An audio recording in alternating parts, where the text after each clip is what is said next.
These last couple of weeks have been such difficult weeks for the Jewish people. Of course, Achenu B'nai Yisrael in Eretz Yisrael, but really the Jewish community all over the world has been feeling the pain and the terrible calamity of what has been going on in Eretz Yisrael all around the country, and the pressures and the difficulty and the experience that so many different families and so many different communities have been feeling.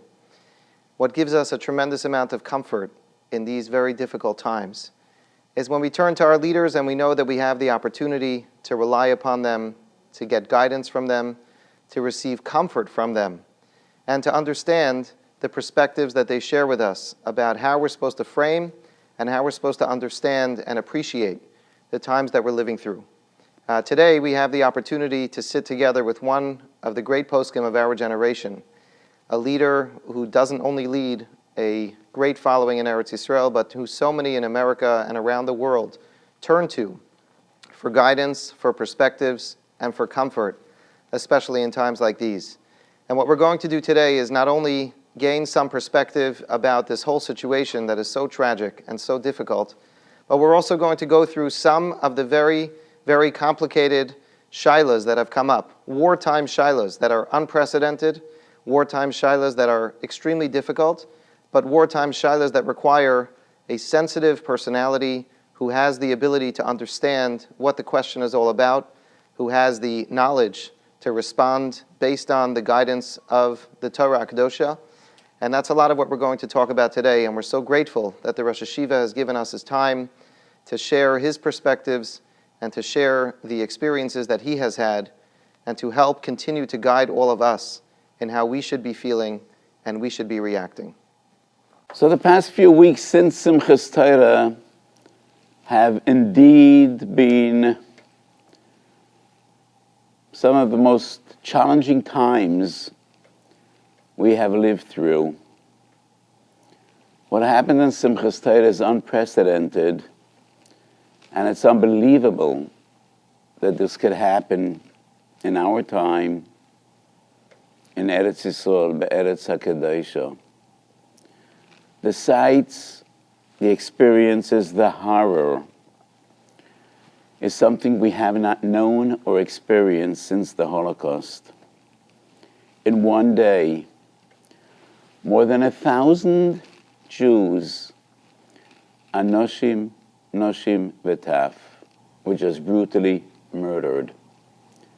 Not in combat, not warriors, but just people. Killed for one reason, because they're Jews. Goy az ponim, asher lo yisa pnei zaken, v'nar lo yechan.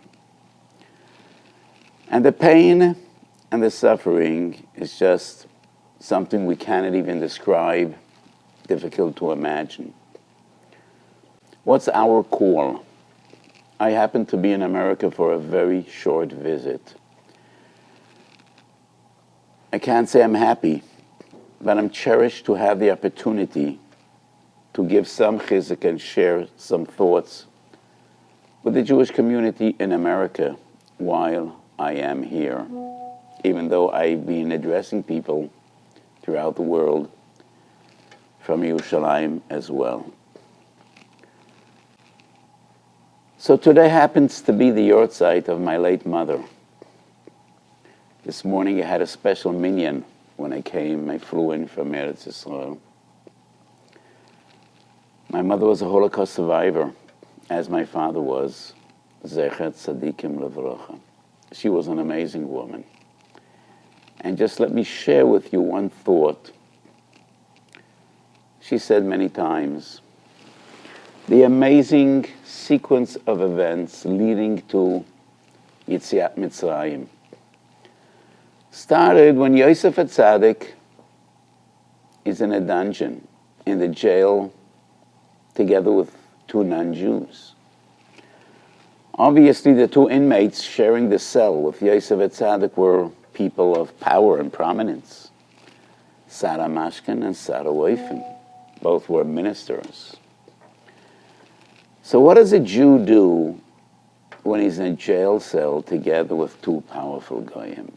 He just sits in his corner with his face to the wall and says to Hillel, hoping nobody will be aware that he's there.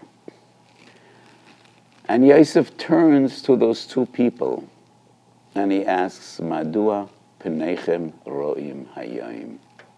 You seem to be disturbed. What is it? Seems to be a silly question. And if they will tell you what's bothering them, do you think you could help? You're in jail. You're an inmate. You have no means whatsoever.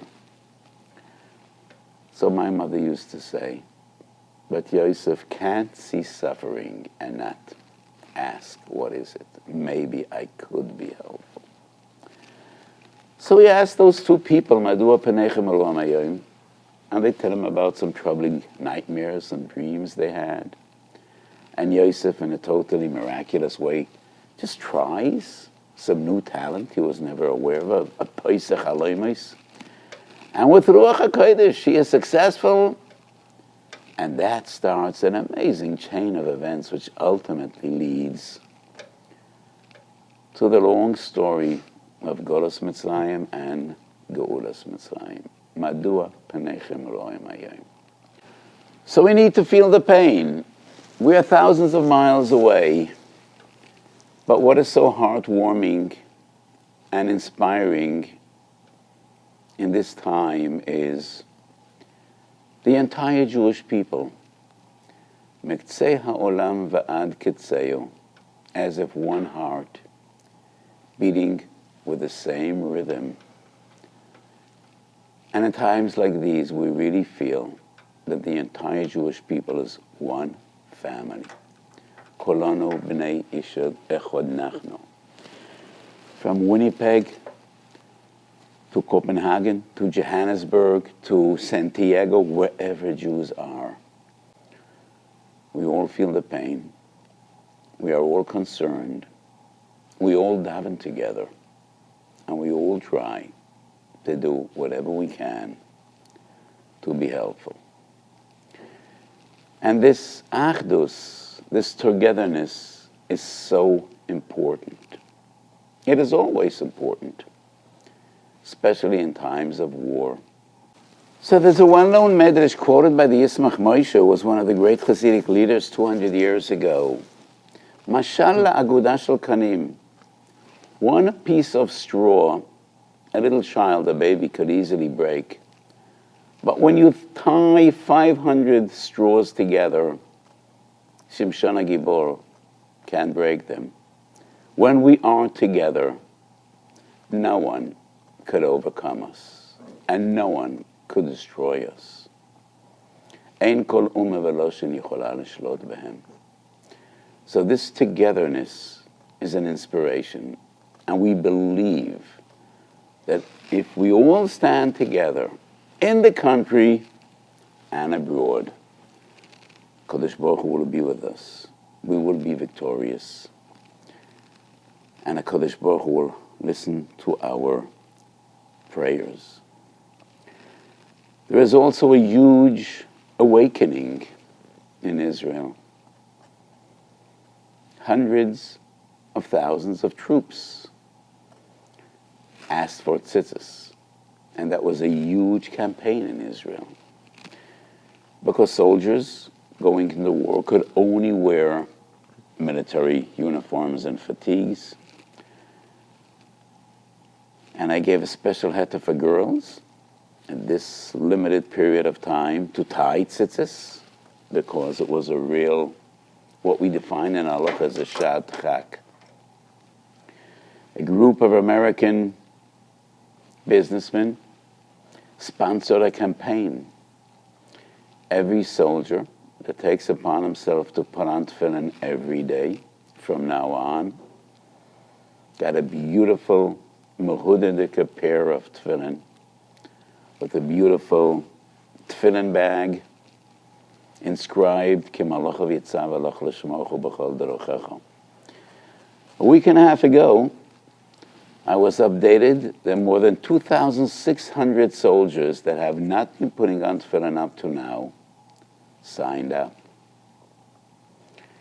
Another group distributed 25,000 booklets of Daf Yomi for these 3 weeks. And there was demand for another 20,000. Could you just imagine 45,000 soldiers out in the field learning Daf Yomi every day? So when we hear these stories, we just lift our eyes to the heavens and say, Rabbi Shalom, what an army. Rabbi Shalom, what tzaddikim. What tzaddikim do you have in your army? Let me share with you the most moving shaila I had since the war broke out. I dealt with many difficult questions, and I've been overwhelmed day and night just trying to give chizuk and to give psak. Rav Tzva'i, one of the rabbis in the military, called me that there's a soldier in one of the special units, one of the sayarot. In America, it's defined as special forces. And they are in the greatest danger, any other military unit. And this young man got a permit to go home for Shabbos, spend time with his wife and little children. However, his wife is in Nida, and he's not sure that he will be able to abstain from giving her a hug or a kiss. Could I go home for Shabbos? Even before I could think and formulate an answer to this question, tears were streaming down my face. I was just so overwhelmed with emotion. Just think about it. This young soldier is not sure he'll ever see his wife again, or his kids. And he's contemplating, could I go home? I might violate an Aveda, which is not the harshest of Avedas. I will leave it up to you to guess what my response was, but sometimes the question is even more important than the answer. And once again, I lift my eyes to the heavens and say, Rabbi Shalom, you need to bring these soldiers back home safely, these tzaddikim. So these are challenging times, and every Jew in the world needs to feel, I'm part of this effort. It's about me, and I could make a difference. The Rambam teaches us in the beginning of Hilchot Ta'aniyot, when tragedy strikes our people, we should never say, it just happened, it's coincidence. We need to believe HaKadosh Baruch Hu is calling out to us. And when tragedy struck Eretz Yisrael on Simchas Torah, the world was shocked. Israel was shocked. I think Hamas was shocked. The best trained army in the world with the most advanced technologies. The fence dividing Israel south from Gaza costed billions of dollars. And the Hamas just tore down that fence with a truck, just trucks riding through the fence. Gliders that could be bought online for $150. How could this happen? Gezerat Shamayim. It happened. For some reason, HaKadosh Baruch Hu decided it needs to happen. We don't understand HaKadosh Baruch Hu's ways. And yes, times like these are a challenge to our Amunah, to our B'tachon. Not always do we understand HaKadosh Baruch Hu's ways. But we do know it is HaKadosh Baruch Hu calling out to us, Kendalach, come back to me. You need to be better. You need to do tshuva. So Rashi teaches us in Parshas Korach that when there is division and strife and machlokes in Israel, even children pay the price. And in this tragedy, many children were killed. Many children are in custody of the Hamas, and we could just imagine You know what it is for little kids, for children, to be away from dad and mom, from their families? And what it is for the families to know their children are in the hands of barbarians? 21 little children were left yisayim ma'av u'me'em, orphaned from both father and mother. Rashi teaches us that is the punishment for machlokes. So once again, it is so important that we stand together and united. So if we believe that tragedy struck because that is the way HaKadosh Baruch Hu wanted it to be, then we firmly believe then when we rise to the challenge in Ruchnius, it is HaKadosh Baruch Hu that will fight for us. I am a Talmud of the great Rabbi, who was a giant of our time, the Divrei Yatziv. And the Rebbe used to say many times, people say in such a nebechtike tone, Ein lanu lihishoen elo al avinu shebeshamayim. And sometimes we say that with a tone of despair. We have no one to rely on besides HaKadosh Baruch Hu. And the Rebbe of Klosenberg said, HaKadosh Baruch Hu is not a meshenet kaneh ratzutz. When we rely on Hashem, we need no one else. Ein lanu lehishoen elo al avinu shebeshamayim. And when we see this achdus, we see all this chizuk, and millions of Jews in the entire world are davening from the depths of their hearts. Yes, we firmly believe that HaKadosh Baruch Hu will be on our side. And when we rely on HaKadosh Baruch Hu, realizing that we could rely on no one else, that is when HaKadosh Baruch Hu shows His might. And we all daven, and we all hope HaKadosh Baruch Hu will hear our tefillos. V'tishkoit ha'oretz arboim shana. V'notati sholem ba'oretz u'shechavtem ve'ein machrid. Let us hope that all those young soldiers will come home to their families, l'chaim u'lesimcha u'leshalom. Ve'kol yoshvei eretz ha'kodesh should only know peace and simcha and nachas. And we should be zeicha b'korov to the geula shalema b'mehero v'yomeinu amen. Amen. So I'm sure there are so many different categories of Shailos and questions, difficult ones that have come up, ones that maybe the Rav has never even thought about or imagined in the wildest of dreams. Just for most of us who don't have that insight and who don't have that opportunity to appreciate and understand those questions, we're interested to hear for a few minutes what some of them may have been and what the Rav's psak and response was as well. So the questions we are dealing with today, in a way, bring to mind another era that wasn't that long ago. At the height of the COVID pandemic, we also dealt with questions that in normal circumstances would never come up.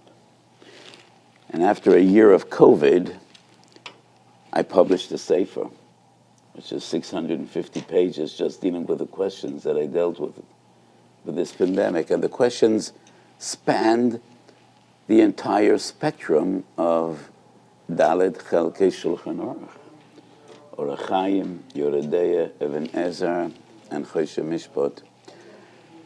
And once again, we are confronted with questions that in normal circumstances would never come up. And some questions are tragic questions. Many of them dealing with, number one, identifying people that were killed.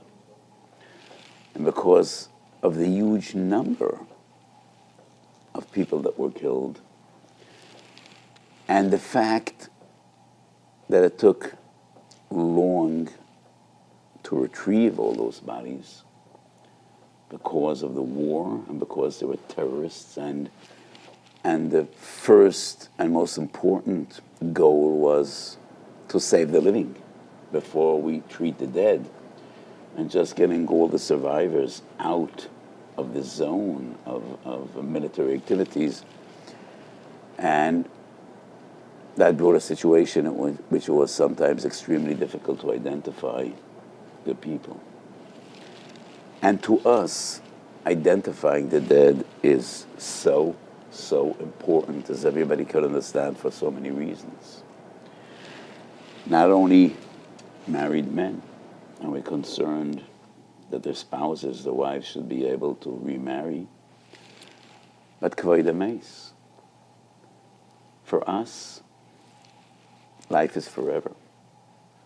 And a Jew would always want to know where his relatives are buried, to daven for them, to visit their kever.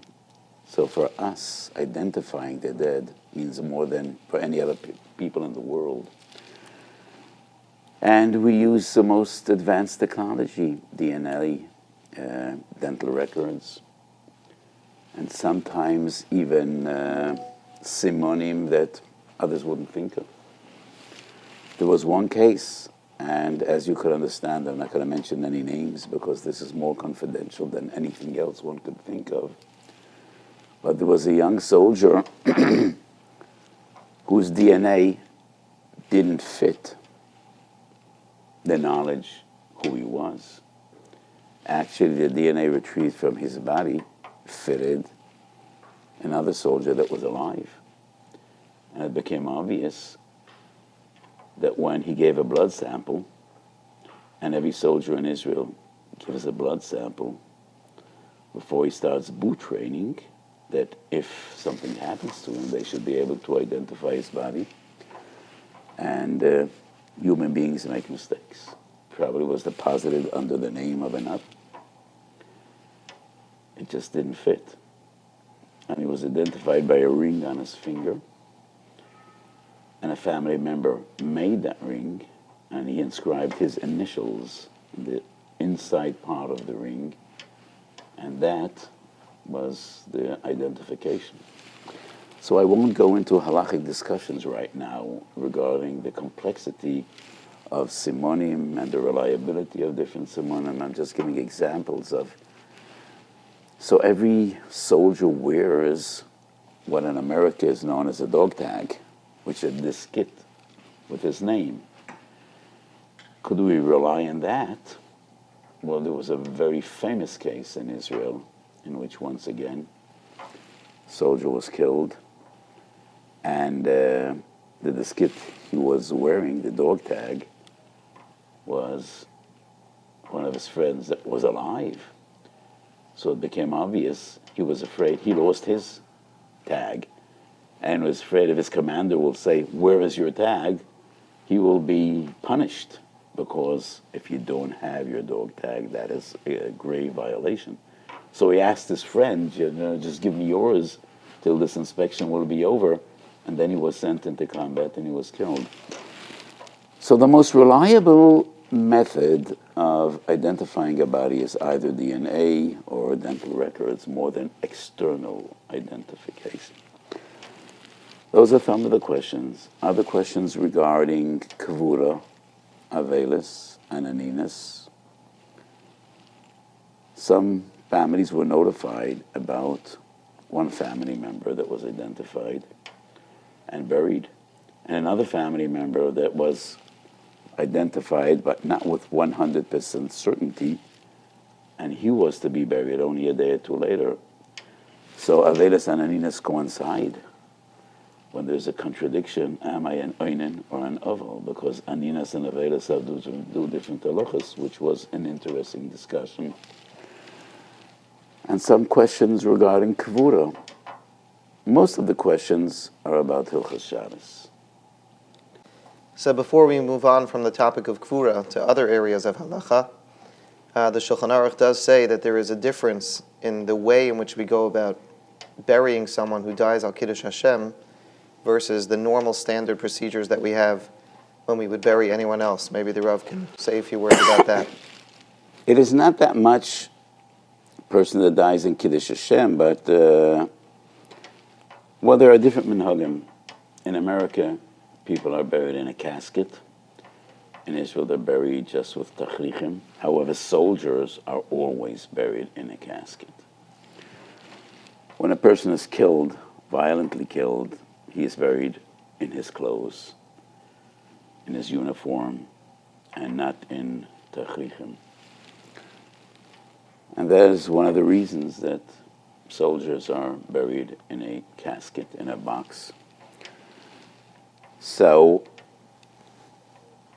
there was a case in which, I think it's in Kfar Aza, 5 family members, an entire family was wiped out.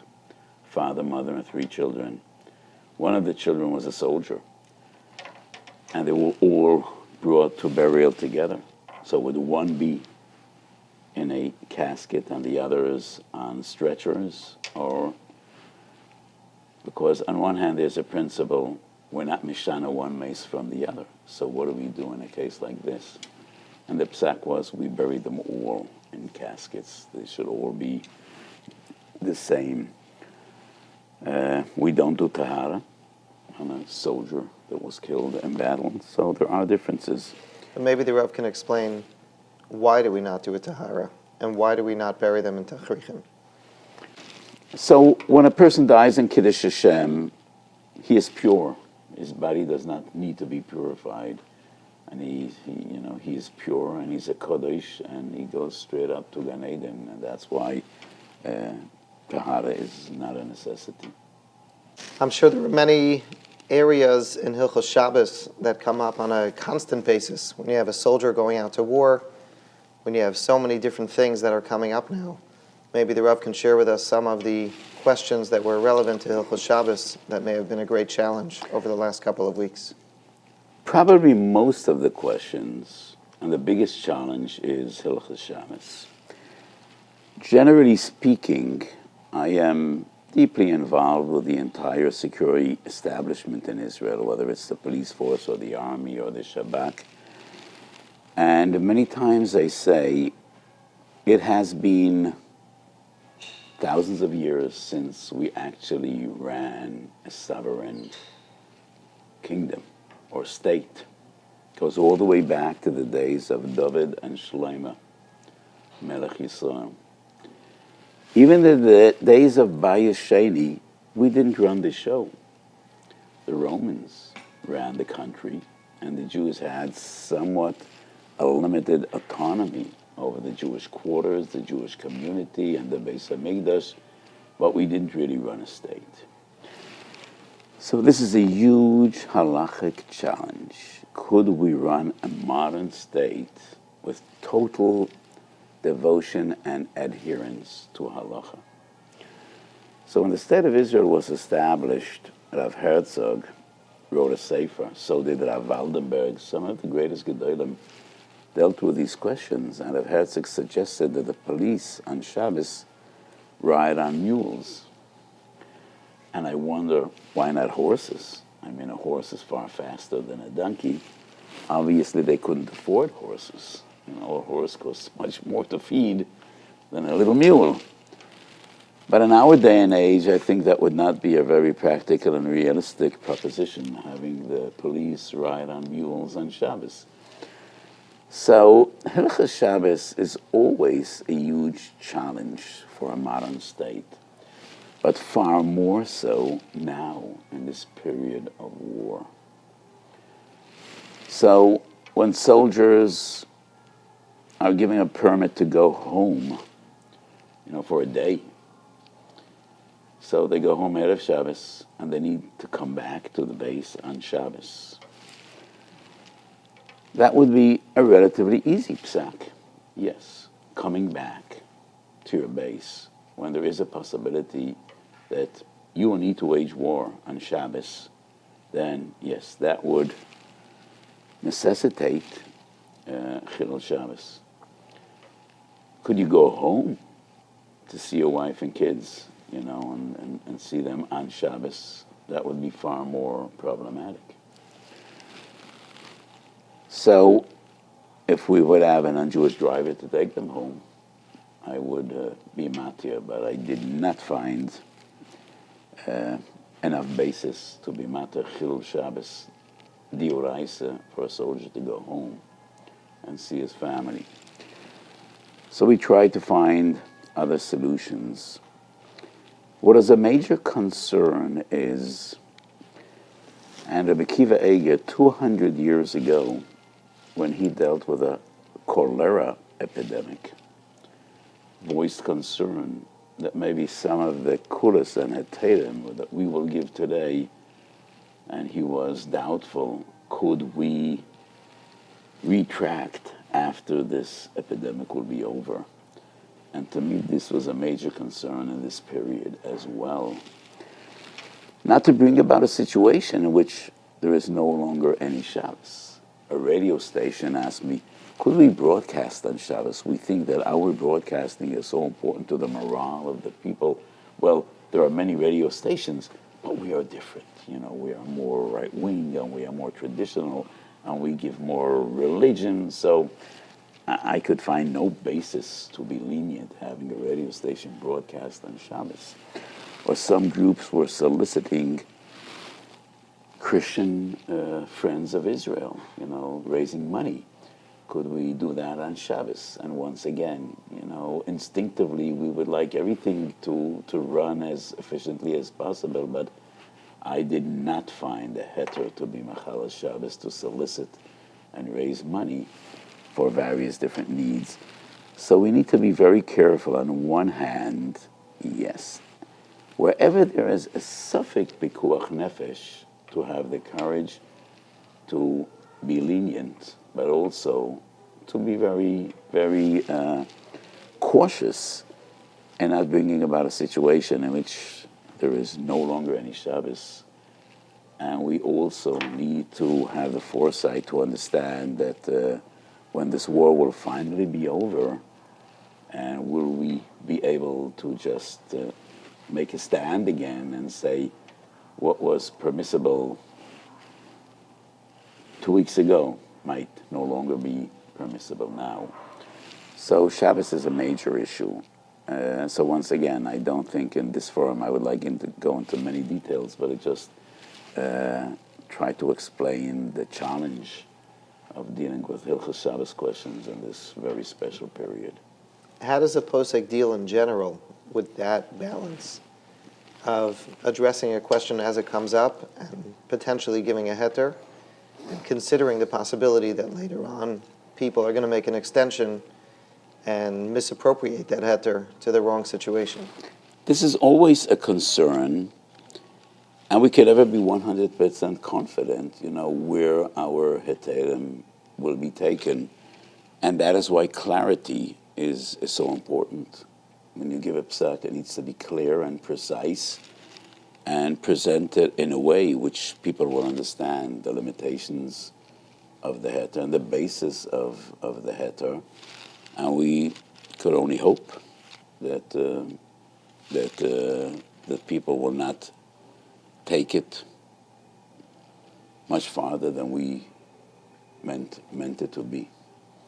So one of the most dramatic international issues that's being discussed now is the concern and the balance of civilian casualties. And of course, as a Jewish army, we worry about not only Jewish life, but we worry about everyone's lives. And the question is the ethics of a milchama. How are we supposed to really make the proper balance for these kinds of very, very difficult decisions that need to be made? This is a very painful question, because there is a total imbalance between the two parties that are waging war. Hamas has total disregard to human life, not only to the life of Jews.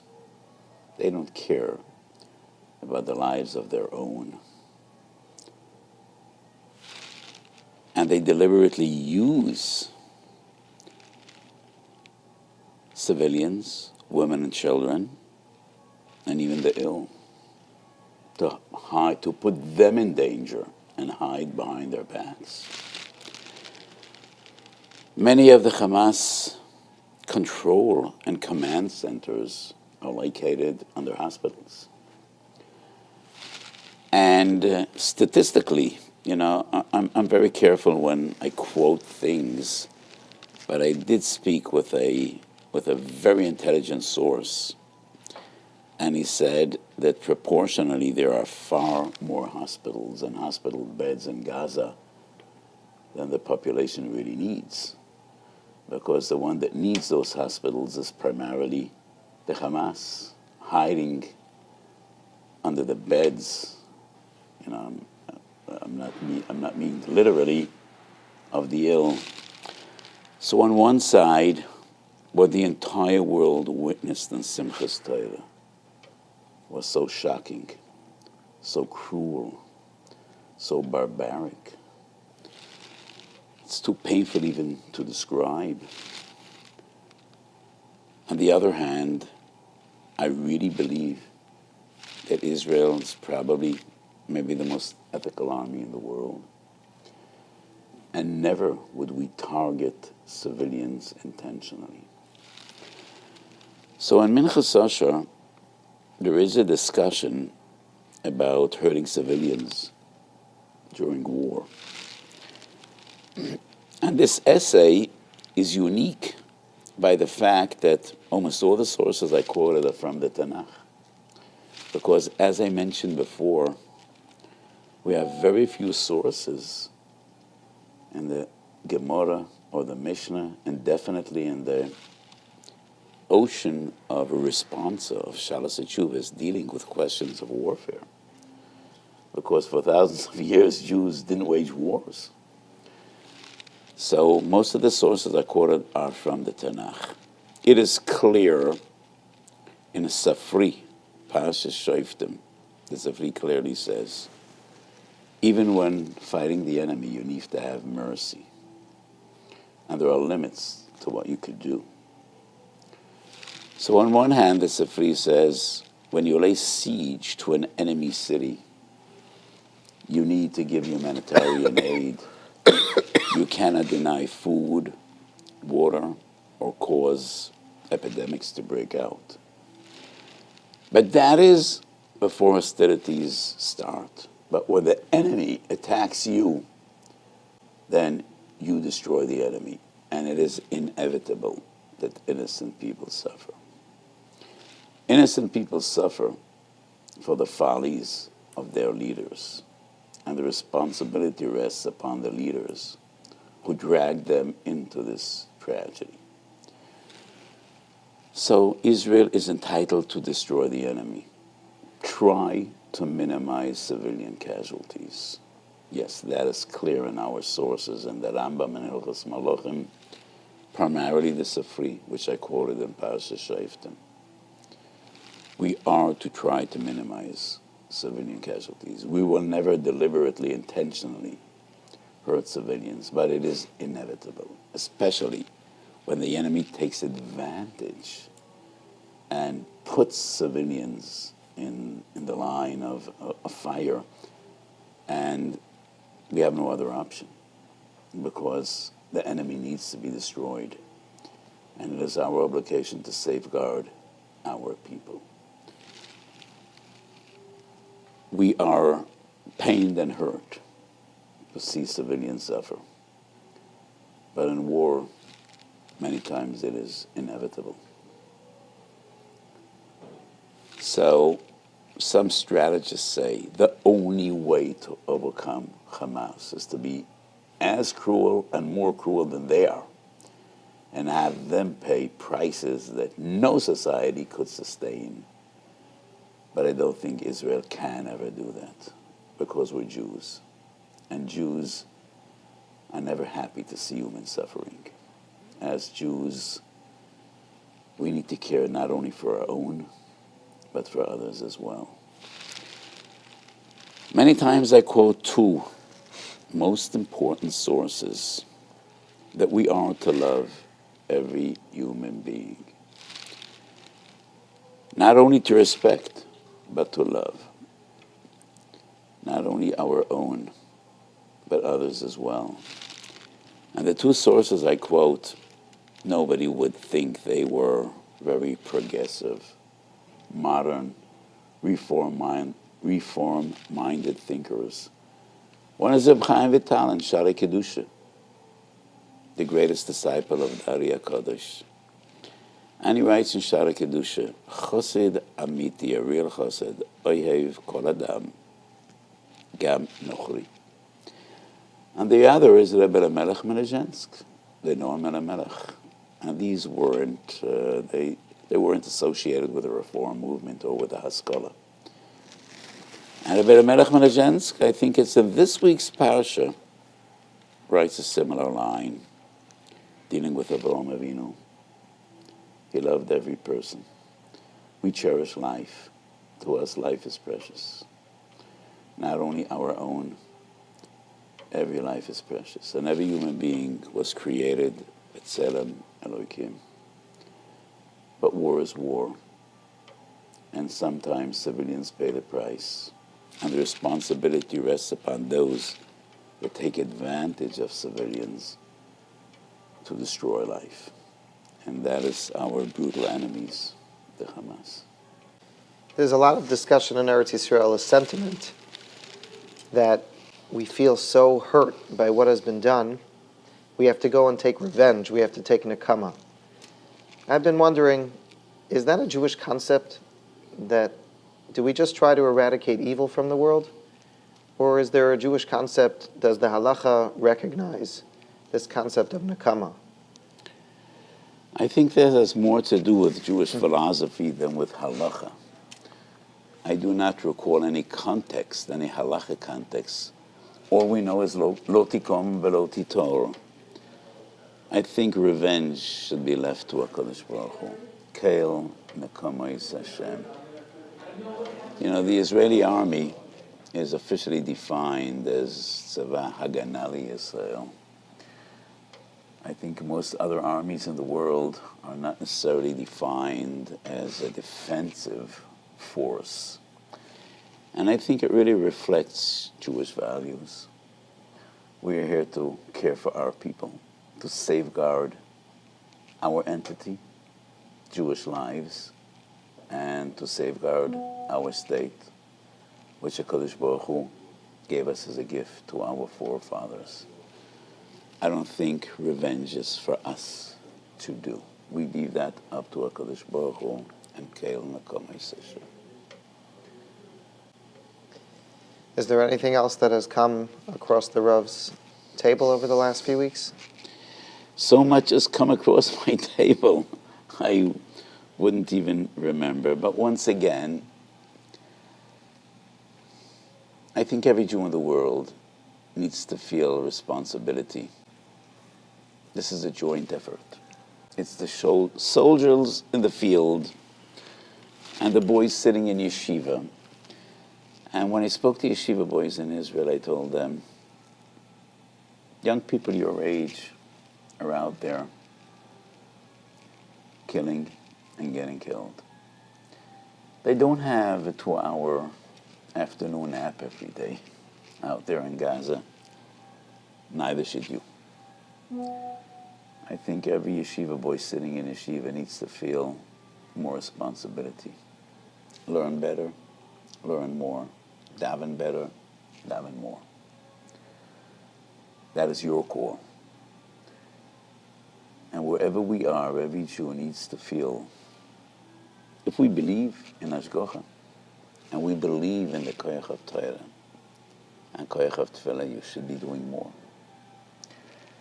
So either you don't believe or you don't care. If you're just going on with your affairs as if nothing is going on. If you care and you believe that your Torah and your Tefillah and the way you conduct your affairs could make a difference, then you should feel this responsibility. So I call upon all of us, Torah, Tefillah, Chesed, Tzedakah, Tatzel Mamavis. This is an effort for every Jew in the world. We are one family. We have one heart, beating with the same rhythm, same heartbeat, same pulse. And Baruch Hashem, we feel this achdus. So HaKadosh Baruch Hu should hear all our tefillas. And we should really be zeicher. ונתתי שולם באורץ, ושכבתם ואין מחריד, שלא יהיה שם שוד ושבר. We should only hear V'Seidas Tevis, and we should be zeicher b'korov to the Geula Shalema, b'meheru v'yameinu. Amen. Amen. Thank you.